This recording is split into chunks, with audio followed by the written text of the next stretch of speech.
Pemirsa, untuk mencegah terjadinya aksi kejahatan di mesin ATM, patroli rutin dilakukan di sejumlah ATM Bank Sumsel Babel oleh petugas keamanan.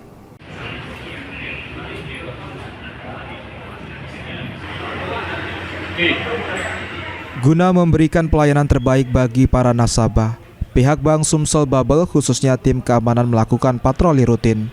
Patroli ke gerai ATM yang tersebar di fasilitas umum harus dilakukan untuk mencegah terjadinya kejahatan yang mengancam nasabah saat melakukan transaksi di mesin ATM.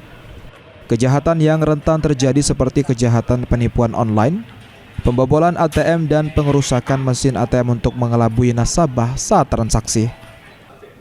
Asisten Umum dan Akuntansi BSB Cabang Muara Enim, Robi Arta Prayoga mengatakan, untuk mengantisipasi terjadinya kejahatan di mesin ATM, petugas security piket secara berkala melakukan patroli rutin 2 jam sekali ke setiap ATM Bank Sumsel Babel. Saat patroli, security akan mengecek mesin ATM dan berinteraksi dengan nasabah yang sedang transaksi. Jika terjadi hal yang mencurigakan, security akan melakukan tindakan sesuai aturan.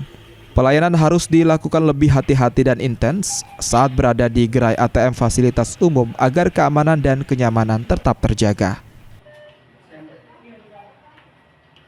Galak nutup di lubang keluar duit itu itu kita sudah edukasi satpam kita untuk melakukan pengecekan tiap 1-2 jam sekali. Jadi satpam piket itu bergantian untuk ngeceki ATM kita di kantor cabang, di Farma, RSUD, tempat umum itu kita patroli terus.